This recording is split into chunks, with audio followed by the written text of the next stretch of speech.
আগে স্থানীয় সরকার ও আনুপাতিক নির্বাচন চায় জামায়াত, আপত্তি বিএনপির, জানালেন মির্জা ফখরুল। নির্বাচনী প্রক্রিয়ার সঙ্গে যে সমস্ত অর্গান এবং বিভাগগুলো রাষ্ট্রের জড়িত সেগুলোকে সংস্কার করেই জাতীয় সংসদে নির্বাচন করতে হবে। আনুপাতিক হারে নির্বাচনের কোনো ব্যবস্থাকে আমরা সমর্থন করবো না, কারণ এখানকার মানুষের এতে অভ্যস্ত না, প্রশ্নই উঠতে পারে না। সংবিধান সংশোধনে গণভোটের সিদ্ধান্ত সরকার ও দলগুলোর, স্বৈরতন্ত্রের পথ বন্ধে সুপারিশ গুরুত্ব পাবে আশা আলী রিয়াজের। ওয়ার্ল্ড গভর্নমেন্ট সামিটে যোগ দিতে দুবাইয়ে ডক্টর ইউনুস, আলোচনায় গুরুত্ব পাবে ভিসা জটিলতা ও বাণিজ্য। ইউএইতে আমাদের ভিসা কিন্তু বন্ধ আছে, তো স্যার চেষ্টা করবেন যে এই বিষয়টা নিয়ে রেজ করতে। 2x4 ফুটের আয়না ঘরে চলত পাশবিক নির্যাতন, প্রমাণ মোছার চেষ্টায় ক্ষুব্ধ ভুক্তভোগীরা, জড়িতদের বিচার দাবি।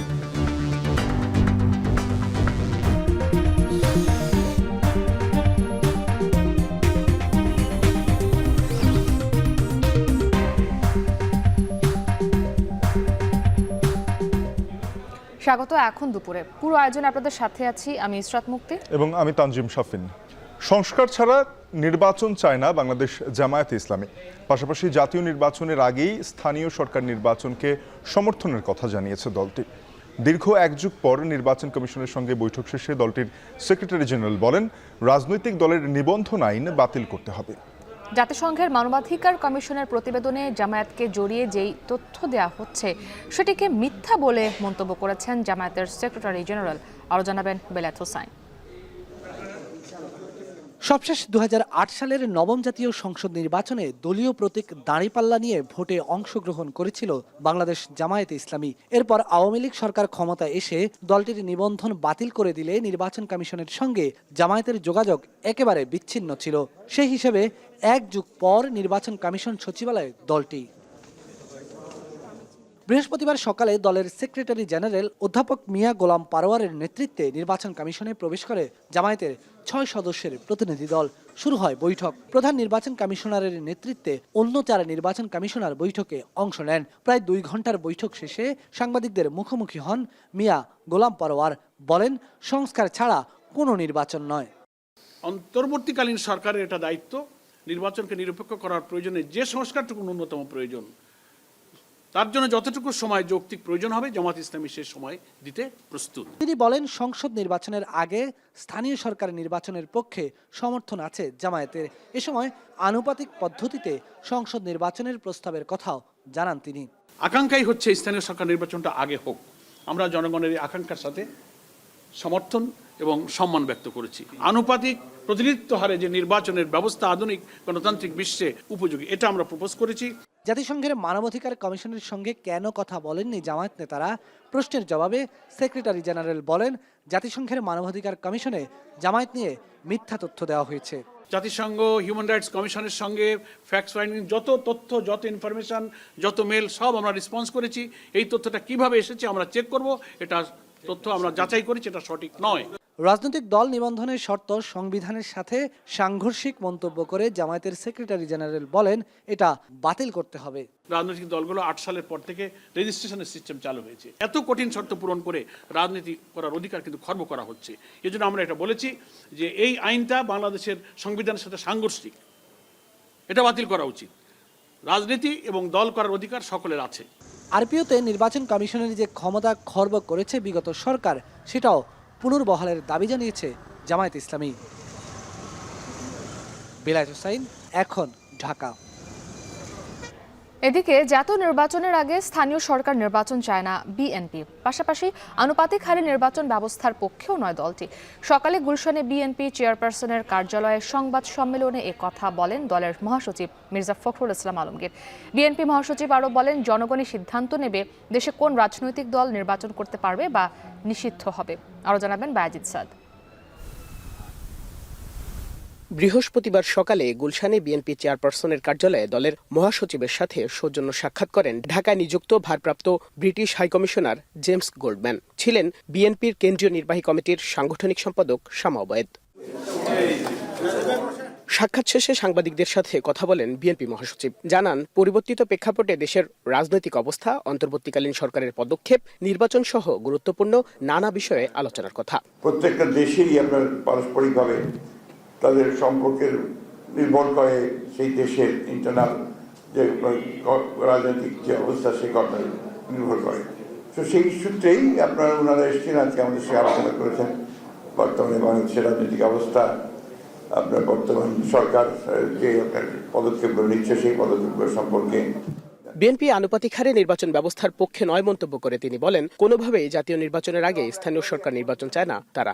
কিন্তু আপনার সমস্ত রাজনৈতিক বিবেচনায় দেশকে আরো ভঙ্গুর অবস্থায় নিয়ে যাওয়ার একটা পরিকল্পনা ছাড়া কিছু না। যত দ্রুত নির্বাচন হবে ততই আপনার রাজনীতি সহজ হবে। আনুপাতিক হারে নির্বাচনের কোনো ব্যবস্থাকে আমরা সমর্থন করবো না, কারণ এখানকার মানুষের এতে অভ্যস্ত না, প্রশ্নই উঠতে পারে না। এ সময় জুলাই গণ অভ্যুত্থান নিয়ে সম্প্রতি জাতিসংঘের প্রতিবেদনকে স্বাগত জানিয়ে বিএনপি মহাসচিব বলেন, কোন দল রাজনীতি করবে আর কোন দল নিষিদ্ধ হবে তা জনগণই সিদ্ধান্ত নেবে। ফ্যাসিস্ট হাসিনার নির্দেশহীন সমস্ত হত্যাকাণ্ডের উঠেছে, আজকে গণহত্যা হয়েছে তার নির্দেশ হয়েছে, এবং যত মানবাধিকার লঙ্ঘন, হিউম্যান রাইটস ভায়োলেশন যা কিছু হয়েছে সব তারই নির্দেশে এখানে হয়েছে। Not us to will decide যে কোন পার্টি নিষিদ্ধ হবে, কোন পার্টি কাজ করবে, কোন পার্টি কাজ করবে না।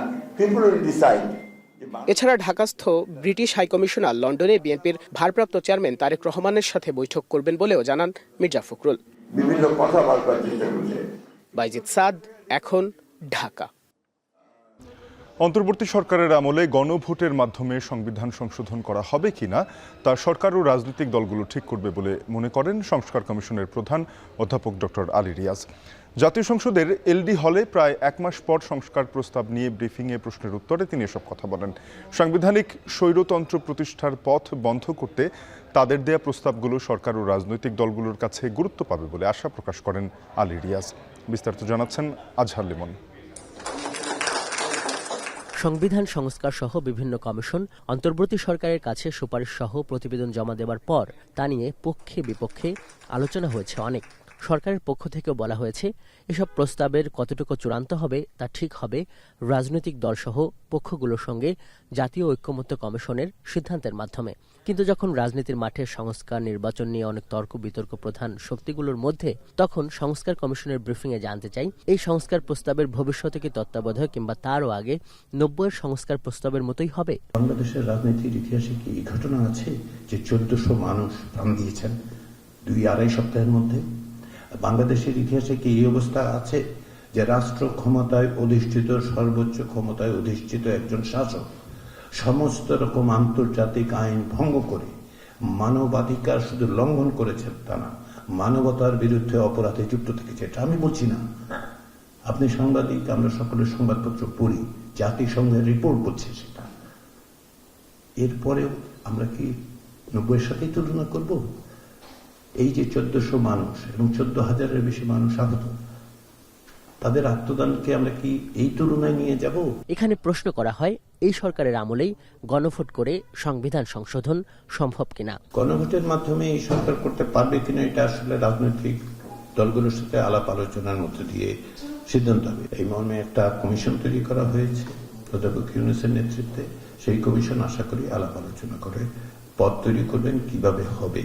প্রায় এক মাস আগে প্রকাশিত সংবিধান সংস্কার কমিশনের দ্বিকক্ষ বিশিষ্ট আইনসভা, সংসদ সদস্য হবার ন্যূনতম বয়স, নারীর কোটা আসন, বহুত্ববাদ ও রাষ্ট্রধর্ম নিয়ে প্রশ্ন করেন সাংবাদিকেরা। জানতে চাওয়া হয়, আসলে কি এসব প্রস্তাব এক একজন প্রধানমন্ত্রীকে স্বৈরাচারী হবার পথকে রুদ্ধ করবে? বাংলাদেশের বিভিন্ন রকম আন্দোলনে নেতৃত্ব দিয়েছেন তরুণরা। এখন যে তরুণরা রাজপথে প্রাণ দিতে পারবেন, আইন তৈরির ক্ষেত্রে তাদের অংশীদারিত্বের ব্যবস্থা আপনি কিভাবে করবেন বলুন? তাদেরকে আপনি সংসদেই আসতে দিতে চাচ্ছেন না। প্রশ্নোত্তর পর্বের আগে লিখিত বক্তব্য পড়েন সংবিধান সংস্কার কমিশনের প্রধান। তিনি জানান, মহান স্বাধীনতা যুদ্ধের সঙ্গে 24-এর গণ আন্দোলন, সংসদীয় পদ্ধতিতে ক্ষমতার ভারসাম্য, প্রধানমন্ত্রীর একক ক্ষমতা হ্রাস, অন্তর্বর্তী সরকারের কাঠামো, বিচার বিভাগ বিকেন্দ্রীকরণ, শক্তিশালী স্থানীয় সরকার কাঠামো এবং মৌলিক অধিকারের আওতা বাড়ানো, এই 7টি বিষয়কে মাথায় রেখেই সুপারিশ প্রস্তাব করেছে সংস্কার কমিশন। বিভিন্ন ধরনের পদক্ষেপের সুপারিশ আছে। আজহার লিমন, এখন, ঢাকা। জাতিসংঘের তদন্ত প্রতিবেদন প্রামাণ্য দলিল হিসেবে ব্যবহার করবে আন্তর্জাতিক অপরাধ ট্রাইব্যুনাল। একই সাথে মানবতা বিরোধী অপরাধে জড়িত আইনশৃঙ্খলা বাহিনীর সদস্যদের চাকরিচ্যুত করার আহ্বান জানান চিফ প্রসিকিউটর। এদিকে জুলাই-আগস্টে হত্যাকাণ্ডে জড়িতদের বিচারের দাবিতে আন্তর্জাতিক অপরাধ ট্রাইব্যুনালে অভিযোগ দায়ের করেছে বিএনপির একটি প্রতিনিধি দল। হাসিব বিল্লার প্রতিবেদন।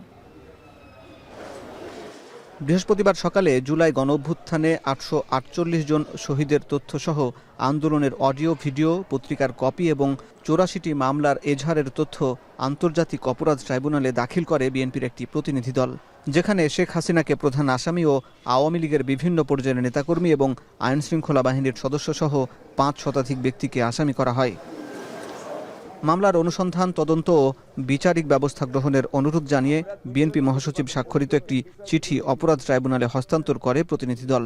মামলার বাকি আসামিদের দ্রুত গ্রেফতার করে আইনের আওতায় আনার দাবি জানান তারা।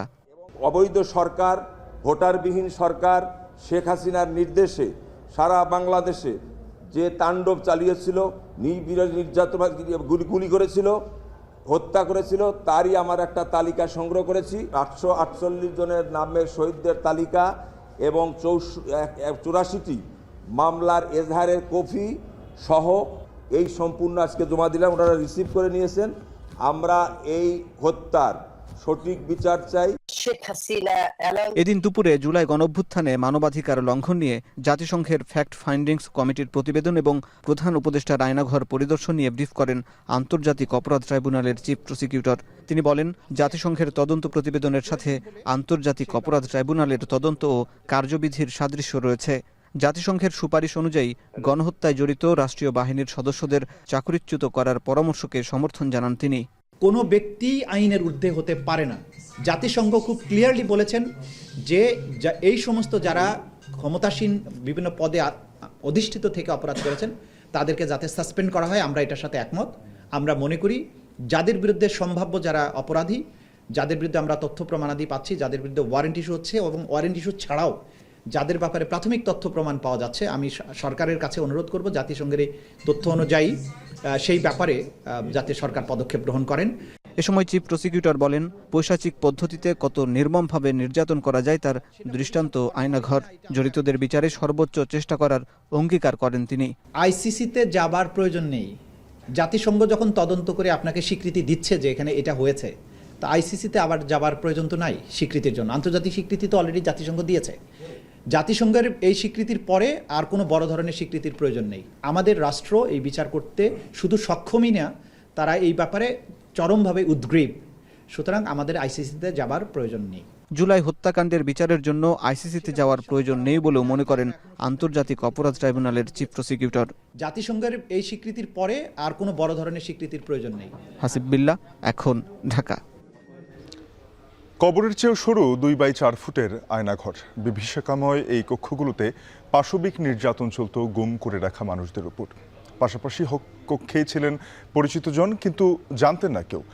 পূর্ব, পশ্চিম, উত্তর, দক্ষিণ কোনো দিকেই চেনার উপায় ছিল না আয়নাঘরের ভেতর থেকে। গেল 6 মাসে কক্ষগুলোতে ভেঙে চুরে প্রমাণ মোছার চেষ্টায় ক্ষুব্ধ ভুক্তভোগীরা। তবে যতটুকু আছে তা দিয়ে জড়িতদের বিচার সম্ভব বলে মনে করেন তারা। বেলায়েত হোসাইনের প্রতিবেদন।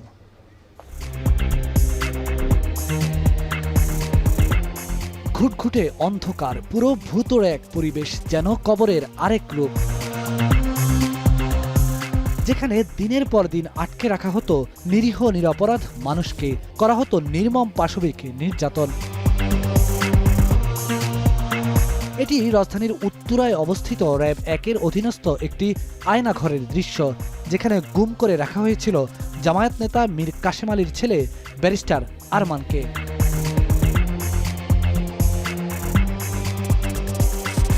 সরু সিঁড়ি বেয়ে যে অন্ধকার পথ আবিষ্কার হয়েছে, সে পথের শেষে শক্ত ইটের কনক্রিট বিছানা।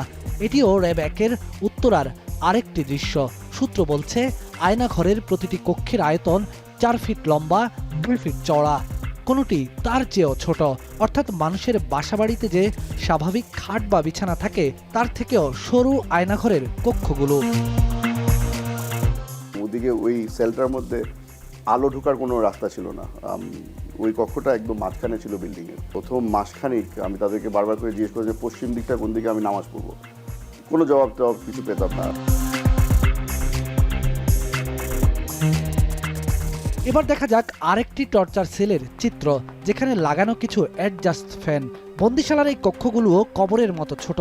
এগুলো রাজধানীর কচুক্ষেত এলাকার দৃশ্য, যেখানে রাখা হয়েছিল জুলাই বিপ্লবের প্রধান সমন্বয়ক নাহিদ ইসলামকে। চাপ দেওয়া হয়েছিল আন্দোলন প্রত্যাহারের।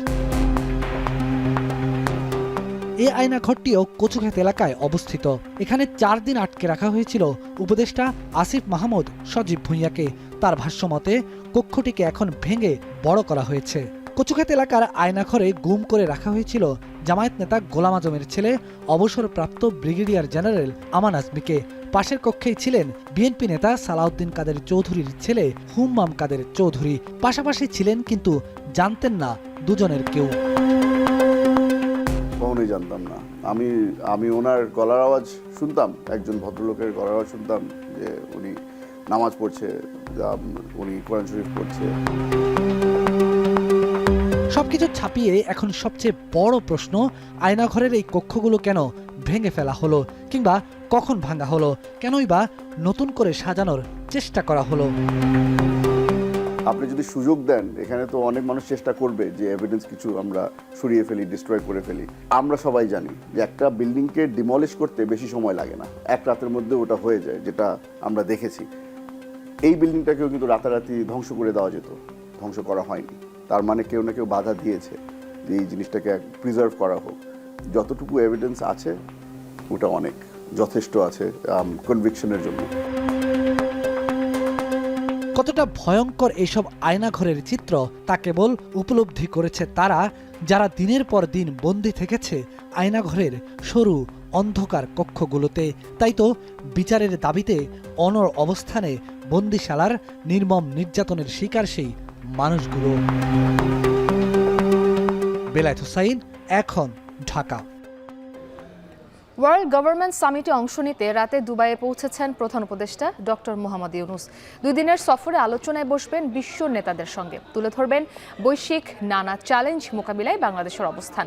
এর পাশাপাশি সংযুক্ত আরব আমিরাতে শ্রমিকদের ভিসা জটিলতা নিরসন ও বাণিজ্য সম্প্রসারণের বিষয়েও আলোচনা করবেন প্রধান উপদেষ্টা। আমিরাত থেকে কামরুল হাসান জনের পাঠানো তথ্য ছবিতে বিস্তারিত। 2 দিনের সফরে সংযুক্ত আরব আমিরাতের দুবাইয়ে গেছেন প্রধান উপদেষ্টা doctor Mohammad Yunus. World government সামিটে অংশ নিতে তার সফরসঙ্গী হয়েছেন পররাষ্ট্র উপদেষ্টা এম তৌহিদ হোসেন, প্রেস সচিব শফিকুল আলম ও উপপ্রেস সচিব আজাদ মজুমদার সহ একটি প্রতিনিধি দল। স্থানীয় সময় বৃহস্পতিবার দুপুরে সম্মেলনে বক্তব্য রাখবেন ডক্টর ইউনূস। বৈশ্বিক নানা চ্যালেঞ্জ মোকাবেলা ও বিভিন্ন ইস্যুতে তুলে ধরবেন বাংলাদেশের অবস্থান। প্রধান উপদেষ্টার প্রেস সচিব জানান, এবারের সম্মেলনের মূল আকর্ষণ doctor Mohammad Yunus. World government সামিটে ওনার ঠিক লাঞ্চের পরপরই ওনার একটা লাঞ্চের আগে ওনার একটা স্পিচ আছে, সেখানে উনি কথা বলবেন। এবারের ওয়ার্ল্ড গভর্নমেন্ট সামিটের মূল অ্যাট্রাকশন হচ্ছেন প্রফেসর ইউনূস। এছাড়া সংযুক্ত আরব আমিরাতের সঙ্গে সম্পর্ক উন্নয়ন, বাণিজ্য সম্প্রসারণ ও প্রবাসীদের ভিসা জটিলতা নিরসন নিয়ে আলোচনায় জোর দেবেন প্রধান উপদেষ্টা। দুবাইয়ের যে রুলার শেখ রশিদ আল মাকতুমের সাথে একটা মিটিং আছে সকালে। ইউএইতে আমাদের ভিসা কিন্তু বন্ধ আছে, তো স্যার চেষ্টা করবেন যে এই বিষয়টা নিয়ে রেজ করতে এবং এই বিষয় নিয়ে কথা হবে। স্থানীয় সময় বুধবার রাত 11:02 দুবাই আন্তর্জাতিক বিমানবন্দরে প্রধান উপদেষ্টাকে স্বাগত জানান দেশটির ক্রীড়ামন্ত্রী আহমদ বেলহুল আল ফালাসি। এ সময় আরও উপস্থিত ছিলেন আমিরাতে নিযুক্ত বাংলাদেশের রাষ্ট্রদূত তারেক আহমেদ ও ঢাকায় আমিরাতের রাষ্ট্রদূত আবদুল্লাহ আলী খাসাইফ আল হামুদি। ওয়ার্ল্ড গভর্নমেন্ট সামিটে বিশ্বের অন্তত 30 দেশের রাষ্ট্র ও সরকার প্রধান অংশ নেবেন। 80টিরও বেশি আন্তর্জাতিক সংস্থা, 140টি সরকারি প্রতিনিধি দল, 6000-এর বেশি অংশগ্রহণকারী ও শীর্ষস্থানীয় বিশেষজ্ঞরা অংশ নেবেন সম্মেলনে। এখন সংযুক্ত আরব আমিরাত। জাতিসংঘের তদন্ত প্রতিবেদনকে স্বাগত জানিয়ে স্বরাষ্ট্র উপদেষ্টা জাহাঙ্গীর আলম চৌধুরী বলেছেন, বিজেপিকে সীমান্তে রাখাসহ অন্যান্য সুপারিশের বিষয়ে আলোচনা করে সিদ্ধান্ত নেওয়া হবে। বিদেশি নাগরিকদের জন্য ট্রানজিট ভিসা আবেদনে অনলাইন অ্যাপ উদ্বোধন করে উপদেষ্টা আরও বলেন, এখন থেকে অনলাইনে 10 মিনিটে অন অ্যারাইভাল ভিসা পাবে, যার মেয়াদ হবে 30 দিন। সচিবালয় বিদেশি নাগরিকদের জন্য ট্রানজিট ভিসা আবেদন অনলাইন অ্যাপ উদ্বোধন শেষে একথা বলেন তিনি। ইউরোপীয় ইউনিয়ন, যুক্তরাষ্ট্র ও অস্ট্রেলিয়া সহ 14টি দেশের নাগরিকরা এখন থেকে অনলাইনে 10 মিনিটে 30 দিনের জন্য অন অ্যারাইভাল ভিসা পাবেন। এ কাজে কার্ড ও ক্যাশ দুই পদ্ধতিতেই পেমেন্ট করা যাবে। স্বরাষ্ট্র উপদেষ্টা জানান, পাসপোর্ট প্রাপ্তির ক্ষেত্রে পুলিশ ভেরিফিকেশন পদ্ধতি পুরোপুরি উঠিয়ে দেয়া বা সহজ করতে উদ্যোগ নেওয়া হবে। পাসপোর্টটাও যেন সহজ হয়, এই জন্য হয়তো আমরা এই পুলিশ ভেরিফিকেশনটা উঠাই দেওয়া যায় কিনা বা থাকলেও এটাকে কত সহজভাবে করা যায় এই জিনিস ব্যাপারে আমাদের চিন্তা ভাবনা আছে। জাতিসংঘ একটা প্রস্তাবনা দিয়েছে মাননীয় উপদেষ্টা যে র্যাব প্রযুক্তিগুলোর বিষয়, বিজিবিকে সীমান্ত রক্ষার মধ্যে থাকার বিষয় এবং ডিজিএফআই কে কেবল শান্তি পরিস্থিতি অপরাধের জন্য।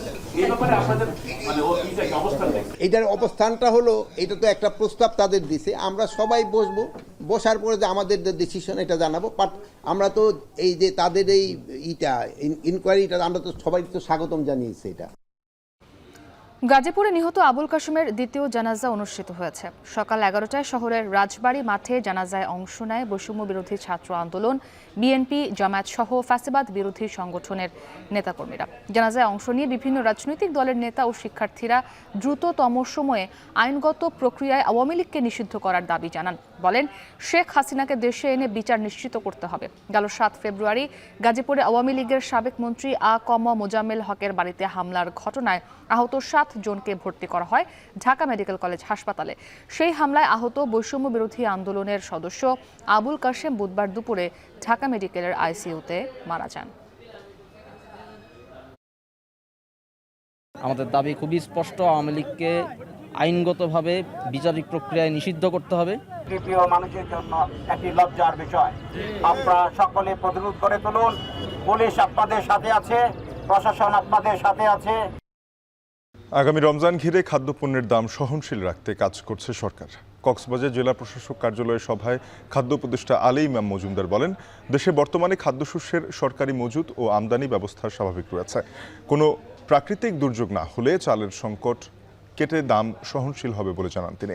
এছাড়া মিয়ানমার রাখাইনের গৃহযুদ্ধের কারণে যাতে দেশে খাদ্য সংকট তৈরি না হয় সে লক্ষ্যে বাংলাদেশ থেকে খাদ্যশস্যের চোরাচালান প্রতিরোধে কঠোর নির্দেশনা দেন খাদ্য উপদেষ্টা। এর আগে এ সভায় অংশ নেন সেনাবাহিনী, বিজিবি, র্যাব, পুলিশ সহ জেলা প্রশাসনের শীর্ষ কর্মকর্তারা।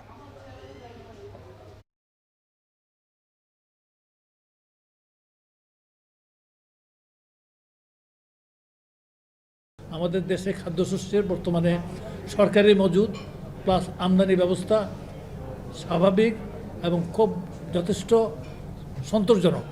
এবং ইনশাল্লাহ আমাদের যদি বড় ফসল বড় রকম করে প্রাকৃতিক দুর্যোগে ক্ষতিগ্রস্ত না হয়, তাহলে চাল নিয়ে যে কিছুটা সমস্যার সৃষ্টি হয়েছিল সেটা কেটে যাবে এবং দামও সহনশীল পর্যায়ে থাকবে। পুঁজিবাজারে বিনিয়োগের 50 থেকে 80% মার্জিন লোন পেয়ে থাকেন বিনিয়োগকারী। তবে ঋণ দেওয়ার সীমা মানে না অনেক প্রতিষ্ঠান। মার্চেন্ট ব্যাংকের সঙ্গে আঁতাত করে বেশি পরিমাণে ঋণ নেয় অসাধু চক্র। কারসাজির মাধ্যমে দুর্বল মৌলভিত্তির শেয়ারের দাম বাড়ায়। এরপর মূল্য সংশোধন হলে ক্ষুদ্র বিনিয়োগকারীরা চরমভাবে ক্ষতিগ্রস্ত হন। 2010-এর পর থেকে যার পরিমাণ দাঁড়িয়েছে 10 থেকে 20 হাজার কোটি টাকা। তাই বাজারের এই গলার কাঁচাকে দূর করতে নতুন মার্জিন ঋণ আইন প্রস্তাব করেছে টাস্কফোর্স। আরও জানাবেন আতর নিয়ন। পুঁজিবাজারে বিনিয়োগের 50 থেকে 80% মার্জিন লোন বা বিনিয়োগ ঋণ সুবিধা পেয়ে থাকেন বিনিয়োগকারী। ক্রয় করা শেয়ার ও ইউনিটের বিপরীতে নির্ধারিত সুদে এই ঋণ দিয়ে থাকে মার্চেন্ট ব্যাংক এবং ব্রোকারেজ হাউস। তবে ঋণ দেওয়ার সীমা মানে না অনেক প্রতিষ্ঠান। কোনো সময় গ্রাহকের বিনিয়োগের বিপরীতে 10 গুণ পর্যন্ত ঋণ দেয় বিভিন্ন ব্রোকারেজ। এর ফলে বাজারে ভয়াবহ নেতিবাচক অবস্থা তৈরি হয়। 2010 সালেও মার্জিন ঋণের কারণে শেয়ার বাজারে বড় বিপর্যয় হয়েছে। মার্জিন ঋণের ভয়াবহতা নিয়ে জার্মানির এক প্রতিবেদনে এই ঋণকে বাজারের জন্য অভিশাপ বলা হয়েছে। মার্চেন্ট ব্যাংকের সঙ্গে আঁতাত করে বেশি পরিমাণে ঋণ নেয় কারসাজি চক্র। ফলে তার ইচ্ছেমতো দুর্বল মৌলভিত্তির শেয়ার নিয়ে কারসাজির মাধ্যমে সেগুলোর দাম অতিমূল্যায়িত করে। এরপর বাজারে মূল্য সংশোধন হলে ক্ষুদ্র বিনিয়োগকারীরা চরমভাবে ক্ষতিগ্রস্ত হয়। 2011 সালে দেশের শেয়ার বাজারে মার্জিন ঋণ নিয়ে ক্ষতির সম্মুখীন হয়েছেন এমন বিনিয়োগকারীর সংখ্যা ছিল 6,69,000, আর তাদের মোট ক্ষতির পরিমাণ 10,070 কোটি টাকা। আর সবশেষ এর পরিমাণ 15,000 কোটি টাকারও বেশি হওয়ার আশঙ্কা করা হয়েছে। এছাড়া পতিত আওয়ামী সরকারের আমলে মার্জিন ঋণ নিয়ে কারসাজির সুযোগ করে দিয়েছে খায়রুল ও শিবলি কমিশনার, যার মাধ্যমে সালমান এফ রহমান এবং অন্যান্যরা বাজার থেকে হাতিয়ে নিয়েছে 1 লাখ কোটি টাকার বেশি।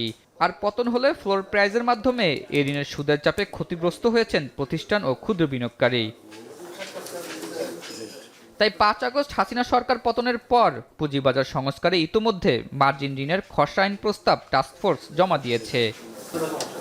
2010-এর পর থেকে দেশের পুঁজিবাজারে কাগজে কলমে মার্জিন ঋণের দায় রয়েছে 5,000 কোটি টাকার বেশি। তবে বাস্তবে এই দায় 10,000 কোটি টাকার বেশি বলে দাবি করেন অনেকে। সেক্ষেত্রে অপরিকল্পিত ঋণ প্রদানে কারসাজিকারীদের ফায়দা হলেও বড় ক্ষতি হয়েছে ক্ষুদ্র বিনিয়োগকারীদের। তাই পুঁজিবাজার সংস্কার এবং বিনিয়োগ সুরক্ষার অংশ হিসেবে মার্জিন ঋণে বড় পরিবর্তন আনা হচ্ছে। প্রস্তাবে ঋণ সুবিধা পেতে হলে বিনিয়োগ থাকতে হবে সর্বনিম্ন 10 লাখ টাকা, সেই সাথে কমপক্ষে 6 মাসের অভিজ্ঞতা থাকতে হবে। তবে ঋণ নিয়ে উদ্যোক্তা শেয়ার কিনতে পারবেন না। এছাড়া ব্যক্তির ধারাবাহিক প্রতিনিয়ত আয় না থাকলে পাওয়া যাবে না এ ঋণ। এদিকে আইন বাস্তবায়নের আগে মার্জিন ঋণের বর্তমান সমস্যা সমাধানের প্রয়োজন বলে জানান ডিএসসি ব্রোকার্স অ্যাসোসিয়েশনের সভাপতি। অলরেডি আমাদের এখানে একটা পাহাড় সমান সমস্যা আছে, আমরা যেটাকে বলি যে it's a ক্যান্সারিয়াস disease for the market.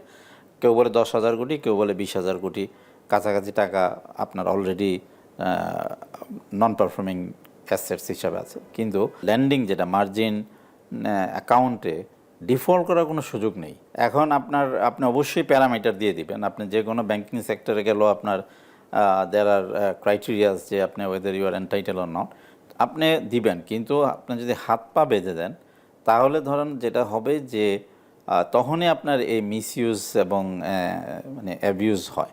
অপরদিকে নতুন আইন বাস্তবায়ন হলে মার্জিন ঋণের মাধ্যমে পুঁজিবাজার ও বিনিয়োগকারীদের ক্ষতি কম হবে বলে জানান সংস্কারের ফোকাস গ্রুপের সদস্য। মার্কেটে 2010-এর পর থেকে অনেক লোক ক্ষতিগ্রস্ত হয়েছেন এই মার্জিন লোনের কারণে। সো আমরা এই জিনিসটাকে একটু লিমিট করতে চেয়েছি যে সবাই যেন এসেই মার্জিন লোন এটা না নিতে পারেন, যাদের মার্কেটে একটু অভিজ্ঞতা আছে, যাদের সেই লসগুলো অ্যাবজর্ব করার ক্যাপাসিটি আছে, তারাই যেন শুধুমাত্র এই মার্জিন লোন এই প্রোডাক্টটা অ্যাভেল করেন। মার্কেটের স্পেকুলেটিভ যে বিহেভিয়ার সেটা তো থাকবেই, হ্যাঁ, কিন্তু স্পেকুলেশনটা যাতে খুব বেশি মাত্রায় না হয় সেই জন্য আমরা লিস্ট অফ মার্জিনেবল সিকিউরিটিজ যেটা সেখানে কিছু ক্রাইটেরিয়া আমরা চেঞ্জ এনেছি। বর্তমানে বাংলাদেশের শেয়ার বাজারে লেনদেনযোগ্য বিও অ্যাকাউন্টের সংখ্যা 17,50,000। এসব বিও অ্যাকাউন্টে মোট শেয়ার সংখ্যা 10,141 কোটি। আর এসব শেয়ারের সর্বশেষ বাজার মূল্য 3,06,865 কোটি টাকা। এর বিপরীতে বিনিয়োগ ঋণ কম হলেও মন্দা বাজারে সেগুলো এখন গলার কাটা। আতাউনিয়ন, এখন, ঢাকা। চট্টগ্রামে শুরু হয়েছে রিহ্যাবের আয়োজনে আবাসন মেলা। 4 দিনের আসরে হাজির হয়েছে বিভিন্ন প্রতিষ্ঠান। আর এ নিয়ে আরও জানাতে নগরের রেডিসন ব্লু হোটেল থেকে যুক্ত হয়েছেন সহকর্মী ফয়সাল করিম। ফয়সাল, জানাবেন যে রিহ্যাব আয়োজিত এই আবাসন মেলায় কী ধরনের অফার দেওয়া হচ্ছে, ক্রেতা দর্শনার্থীরা কি বলছেন?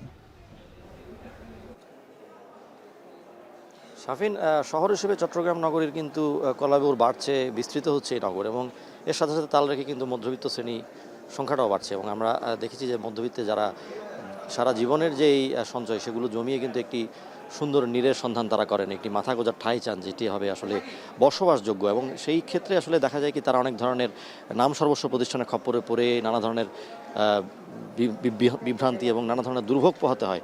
তো সেসব দুর্ভোগ যাতে না পোহায় বা একটি আদর্শ প্রতিষ্ঠানের সন্ধান যাতে তারা পায়, সেই জন্য তাদের একটি ভালো প্ল্যাটফর্ম হচ্ছে রিহ্যাব ফেয়ার। এবং রিহ্যাব ফেয়ারে এসে মধ্যবিত্ত যারা আছেন কিংবা যারা সারা জীবনের সঞ্চয় দিয়ে একটি আদর্শ মাথা গোজার ঠাঁই চান, তারা কিন্তু এখানে নানা ধরনের স্টলে এসে ঘুরতে পারছেন। এবং চট্টগ্রামের যারা নামি দামি প্রতিষ্ঠান আছেন, বড় যারা আবাসন প্রতিষ্ঠান আছেন, তারা এখানে এসেছেন। এবং আমরা দেখেছি 1/2 শতাধিক স্টল রাখা হয়েছে, পাশাপাশি 42টি প্রতিষ্ঠান অংশ নিচ্ছে। এবং শুধুমাত্র যারা আবাসন প্রতিষ্ঠান তারাই নয়, রিয়েল এস্টেট সংশ্লিষ্ট প্রতিষ্ঠানের পাশাপাশি আমরা দেখেছি নির্মাণ সংশ্লিষ্ট প্রতিষ্ঠান আছে, ব্যাংকিং প্রতিষ্ঠান আছে এবং বিভিন্ন অর্থলগ্নিকারী প্রতিষ্ঠানও এখানে রয়েছে। এবং যেখানে যে স্টলগুলো রয়েছে সেখানে দেখছি যে আসলে নানা ধরনের অফার তারা দিচ্ছেন। কিস্তির সুযোগ সুবিধা যেমন আছে, তেমনি একসাথে টাকা দিলে এক্ষেত্রে তারা একটি ছাড়ের ব্যবস্থাও রাখছেন এবং এক্ষেত্রে 5% পর্যন্ত ছাড় এখানে দেওয়া হচ্ছে বলে আমরা যারা আবাসন প্রতিষ্ঠানের কর্মকর্তা আছে তাদের সাথে কথা বলে জানতে পেরেছি। পাশাপাশি আজকে কিন্তু মেলার প্রথম দিন, এখনও সেভাবে জমে ওঠেনি, লোকজন ধীরে ধীরে জমবে এবং বিকেলের দিকে আসলে মেলায় অনেকটা ভিড় হবে এবং চলবে সকাল 10টা থেকে রাত 9টা পর্যন্ত। এবং আমরা যেটি এখানে দেখেছি, সকালে কিন্তু এই মেলার উদ্বোধন করেন, সকালে নয় দুপুরে এই মেলার উদ্বোধন করেন চট্টগ্রামের যিনি মেয়র আছেন ডাক্তার শাহাদাত হোসেন, এবং আমরা দেখেছি তিনি কিন্তু তার আলোচনায় বা বক্তব্যে গ্রিন এবং ক্লিন সিটির কথাটি গুরুত্ব দিয়েছেন এবং যে কারণে তিনি যারা আবাসন সংশ্লিষ্ট প্রতিষ্ঠান আছেন তাদের সহযোগিতা চাচ্ছেন এবং নগরীকে সাজানোর জন্য শুধুমাত্র সড়ক বা বিভিন্ন পার্ককেই তিনি নান্দনিক রূপে সাজাতে চাচ্ছেন না, তিনি জলাশয় বানানোর কথা বলছেন এবং যেই আবাসনগুলো হচ্ছে, যে ভবনগুলো নতুনভাবে নির্মিত হচ্ছে সেখানে যাতে গ্রিন কনসেপ্টটি প্রাধান্য পায় এবং বিশেষ করে বৃষ্টির পানি ধারণ করে সেগুলোকে পুনর্ব্যবহারের উপর তিনি জোর দিয়েছেন। এবং এক্ষেত্রে তিনি যেটি বলছেন যে আসলে আবাসন যারা প্রতিষ্ঠান আছে তারা যদি টেকসই উন্নয়নের দিকে মনোযোগ দেয় এবং এই ভবনগুলো যাতে স্পেস বাড়িয়ে বা শিশুদের খেলার ব্যবস্থা রেখে এবং নানা ধরনের সুযোগ সুবিধা যেগুলো আসলে নাগরিকদের শ্বাস প্রশ্বাস বা দম ফেলার মতো জায়গা থাকবে সেই ধরনের আবাসনের উপর তিনি গুরুত্ব দিচ্ছেন। এবং আবাসন প্রতিষ্ঠানগুলো বলছেন যে তারা কিন্তু গত কয়েক বছরে গ্রিন বিল্ডিংয়ের উপর গুরুত্ব দিচ্ছেন এবং বিশেষ করে খালি জায়গা কিংবা খোলা জায়গা কিংবা সবুজ জায়গার উপর জোর দিয়ে কিন্তু ভবনগুলো তারা নির্মাণ করছেন। এবং আমরা যেটি দেখছি যে এখানে বিভিন্ন ধরনের প্রতিষ্ঠানের পাশাপাশি আমরা দেখছি যে বিভিন্ন মহলের লোকজন কিন্তু আসছেন এবং জানার চেষ্টা করছেন আসলে যে এই আবাসন মেলার মাধ্যমে তাদের কি পাওয়ার আছে এবং অনেকেই আজকে এসেছেন এবং মেলা চলবে আগামী 16 তারিখ পর্যন্ত। শাফিন। প্রেসিডেন্ট ডোনাল্ড ট্রাম্পের সঙ্গে বৈঠক করতে দুদিনের সফরে যুক্তরাষ্ট্রে পৌঁছেছেন ভারতের প্রধানমন্ত্রী নরেন্দ্র মোদী। মার্কিন আমদানি শুল্কের আওতাভুক্ত থাকায় মোদীর এবারের সফরের মূল এজেন্ডা বৃহস্পতিবার হোয়াইট হাউসে ট্রাম্পের সঙ্গে মোদীর বৈঠকের কথা রয়েছে। বাকিটা জানাবেন জাহানারা ভূঁইয়া। স্থানীয় সময় বুধবার রাতে ঝিরিঝিরি বৃষ্টি আর কনকনে শীতের মধ্যে ওয়াশিংটনে পৌঁছান ভারতের প্রধানমন্ত্রী নরেন্দ্র মোদী। যদিও গুরুত্বপূর্ণ মিত্র রাষ্ট্রের সরকার প্রধানকে অভ্যর্থনা জানাতে বিমানবন্দরে ছিলেন না মার্কিন প্রশাসনের উচ্চপদস্থ কোনো কর্মকর্তা।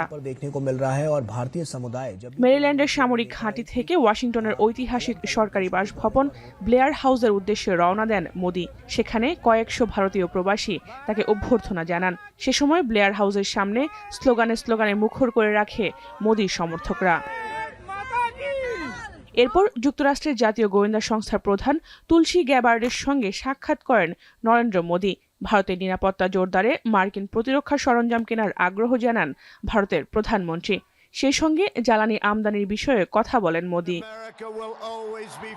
বৃহস্পতিবার হোয়াইট হাউসে ট্রাম্পের সঙ্গে বৈঠক হওয়ার কথা রয়েছে মোদীর। দ্বিতীয় মেয়াদে ট্রাম্প ক্ষমতায় আসার পর মোদীর সঙ্গে এটিই হবে তার প্রথম বৈঠক।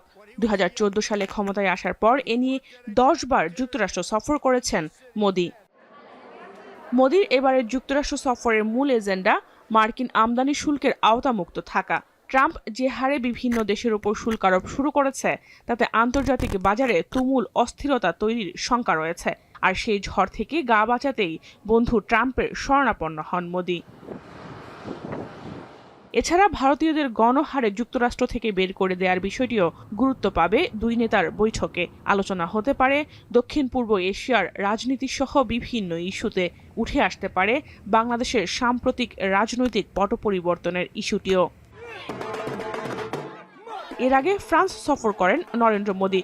সেখানে এআই সম্মেলনে অংশ নেন তিনি। পরে ফ্রান্সের প্রেসিডেন্ট ইমানুয়েল ম্যাক্রোর আমন্ত্রণে নৈশভোজে যোগ দিয়ে নরেন্দ্র মোদী ফ্রান্স ব্যবসায়ীদের ভারতে বিনিয়োগের আহ্বান জানান। জাহানারা ভূঁইয়া, এখন বিশ্ব। এবারে খেলার খবর। মাত্র 21 বছর বয়সে হঠাৎই ক্রিকেটকে বিদায় বলে আলোচনায় অনূর্ধ্ব 19 বিশ্বকাপ জয়ী ক্রিকেটার প্রান্তিক নওরোজ নাবিল। শরীরে নানা রকম রোগ জেঁকে বসায় বাধ্য হয়েই ছাড়তে হয়েছে ক্রিকেট। তাই আপাতত সুস্থ হওয়াটাই জীবনের লক্ষ্য বলে মনে করেন এই তরুণ ক্রিকেটার। বিস্তারিত থাকছে রেদওয়ান শাওনের প্রতিবেদনে।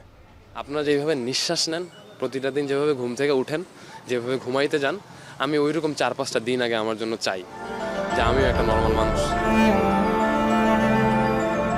2020 সালে অনূর্ধ্ব 19 বিশ্বকাপে তার একটি ইন্টারভিউ মুগ্ধতা ছড়িয়েছে সাউথ আফ্রিকা থেকে বাংলাদেশে। বাচন ভঙ্গি আর শক্ত মানসিকতা প্রান্তিক নওরোজ নাবিলকে করেছিল সবচেয়ে আলাদা। কিন্তু ওই যে বলে না, কপালের লিখন তো আর বদলানো যায় না। যায়নি নাবিলের ক্ষেত্রেও। মাত্র 21 বছর বয়সেই থামতে হয়েছে, ছাড়তে হয়েছে জীবনের অধ্যাবসায় অর্থাৎ ক্রিকেট। বেসিক্যালি হেলথ ইস্যুজের কারণে আর কিছুই না। আমি অনেক দিন ধরে স্ট্রাগল করতেছি। সো ইভেনচুয়ালি যে স্টেজে এসে মনে হয়েছে যে এরপরে আর চেষ্টা করা পসিবল নার পরে এক স্টেপ দিছি, তখন মনে হয়েছে যে এখন আর সম্ভব না। চিকিৎসার জন্য নিজ খরচে গিয়েছেন সিঙ্গাপুরে, কিন্তু ডাক্তারের পরামর্শ ক্রিকেট খেললে ছাড়তে হবে বাংলাদেশ, যেখানে রাজি ছিলেন না এই ক্রিকেটার। দে টোল্ড মি যে আমি যে কমপ্লিকেশনসগুলো ফেস করি, it is because of the environment of Bangladesh, specially Dhaka. আমি যদি জোর করে এই এনভায়রনমেন্টে থেকে খেলাধুলা কন্টিনিউ করি, নর্মাল লাইফ লিড করতে যাই, দেন দিনে দিনে আমার অবস্থা খারাপ হবে। ক্রিকেট থেকে নিজেকে সরিয়ে নিল এখনো নাবিলের চোখে ভেসে ওঠে বিশ্বকাপ জেতার সেই মুহূর্ত। আমি এখনো চোখ বন্ধ করলে ওই মোমেন্টটা রিলিভ করতে পারি এনি টাইম, বিকজ আমার কাছে মনে হয় না জীবনে এরকম কোনো একটা মোমেন্ট যদি আরেকবারও ওয়ার্ল্ড কাপ জিতি, মানে মিরাকিউয়াসলি যদি ক্রিকেটে ব্যাক করে আমার স্বপ্নের মধ্যেও যাই, তাও আমি ওই ফিলিংটা পাবো না। Like the smell of the grass. একটা জায়গায় মনে হয়েছে যে ওই দিনের জন্য একটা ফিলিং পাইছে যে today you can not dim in my country, you have to keep me on the top. Cricket থেকে দূরে থাকলেও ভবিষ্যতে কমেন্ট্রি করবেন কিনা এ বিষয়েও এখনো সিদ্ধান্ত নেননি এই তরুণ ক্রিকেটার। ইনিশিয়ালি ভাই আসলে অনেক বেশি কথা বললেও কষ্ট হয়, সো এইখানে কোনো প্ল্যানিং এর কোনো অপশন নেই। রেদওয়ান শাওন, এখন, ঢাকা। শেষ করব এখন দুপুর। তার আগে শিরোনামগুলো আরো একবার। আগে স্থানীয় সরকার ও আনুপাতিক নির্বাচন চায় জামায়াত, আপত্তি বিএনপির, জানালেন মির্জা ফখরুল। নির্বাচনী প্রক্রিয়ার সঙ্গে যে সমস্ত অর্গান এবং বিভাগগুলো রাষ্ট্রের জড়িত, সেগুলোকে সংস্কার করেই জাতীয় সংসদে নির্বাচন করতে হবে। আনুপাতিক হারে নির্বাচনের কোনো ব্যবস্থাকে আমরা সমর্থন করবো না, কারণ এখানকার মানুষের এতে অভ্যস্ত না, প্রশ্নই উঠতে পারে না। সংবিধান সংশোধনে গণভোটের সিদ্ধান্ত সরকার ও দলগুলোর, স্বৈরতন্ত্রের পথ বন্ধে সুপারিশ গুরুত্ব পাবে আশা আলী রিয়াজের। ওয়ার্ল্ড গভর্নমেন্ট সামিটে যোগ দিতে দুবাইয়ে ডক্টর ইউনুস, আলোচনায় গুরুত্ব পাবে ভিসা জটিলতা ও বাণিজ্য। ইউএইতে আমাদের ভিসা কিন্তু বন্ধ আছে, তো স্যার চেষ্টা করবেন যে এই বিষয়টা নিয়ে রেজ করতে। 2x4 ফুটের আয়না ঘরে চলত পাশবিক নির্যাতন, প্রমাণ মোছার চেষ্টায় ক্ষুব্ধ ভুক্তভোগীরা, জড়িতদের বিচার দাবি। এ ছিল এখন দুপুরের আয়োজন। এখন টেলিভিশন ওয়েবসাইটে দেখতে ভিজিট করুন এখন.tv। এছাড়া যুক্ত থাকুন ফেসবুকে facebook.com/tv.এখন এবং ইউটিউবে দেখতে ভিজিট করুন youtube.com/c/echontv।